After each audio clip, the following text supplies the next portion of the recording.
NDA के लिए चिराग पासवान कितने जरूरी है ये तो अब पता चल गया। या फिर यूं कहें कि भारतीय जनता पार्टी चिराग पासवान की सारी जिदों को मान लेती है, क्योंकि चिराग पासवान को भाजपा वाकई में मोदी का हनुमान मानती है।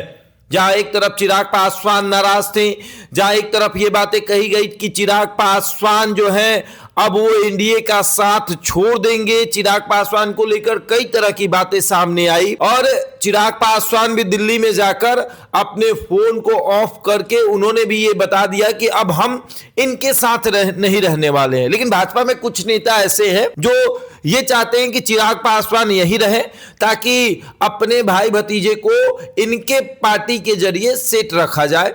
और अब जेडीयू ने जहां एक तरफ नीतीश कुमार ने इशारा किया पारस को और सहनी को, वहीं चिराग पासवान ने अपने आप को एनडीए में स्थापित कर लिया।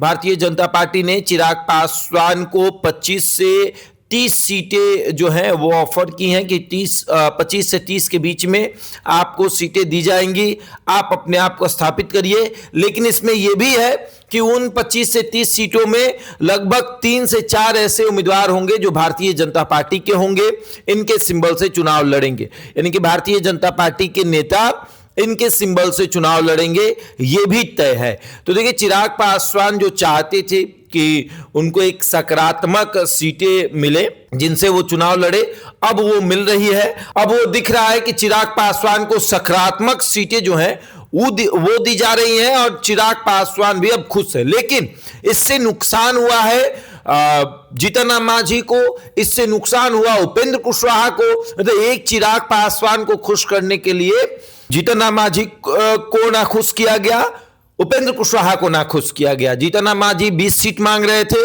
उनको 7 से 8 सीटों पर निपटाया गया है।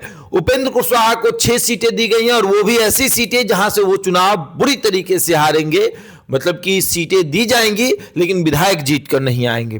पूरी प्लानिंग है भाजपा की कि किसी तरीके से इनको निपटा दिया जाए और वो प्लानिंग अब लगभग सफल होते नजर आ रही है।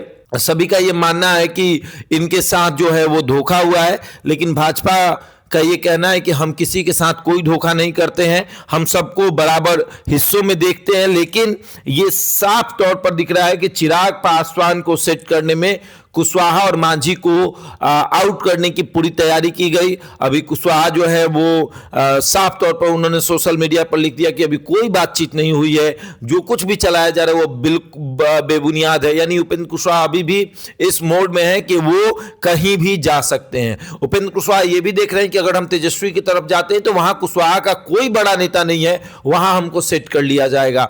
चिराग पासवान ये सोच ही रहे थे, लेकिन बाद में परिस्थितियां कुछ बदली और अब साफ तौर पर यह दिख रहा है कि वहां अब स्पेस नहीं है। मतलब कि अगर ये महागठबंधन में जाते हैं तो उनको स्पेस नहीं मिलता है, तो इसलिए वो एनडीए में ही अपने आप को स्थापित कर रहे हैं और ज्यादा सीटों पर भाजपा के कुछ नेताओं के जरिए अपने आप को ज्यादा सीटों पर सेट करके चिराग पासवान ने मांझी और कुशवाहा को काफी नुकसान पहुंचाया। अब आगे देखिए क्या होगा, लेकिन ये तो तय हो गया कि चिराग की वजह से मांझी और कुशवाहा को नुकसान हुआ है। बहरहाल इस खबर में इतना ही। बने रहे हमारे साथ और देखते रहे द इंडिया टॉप।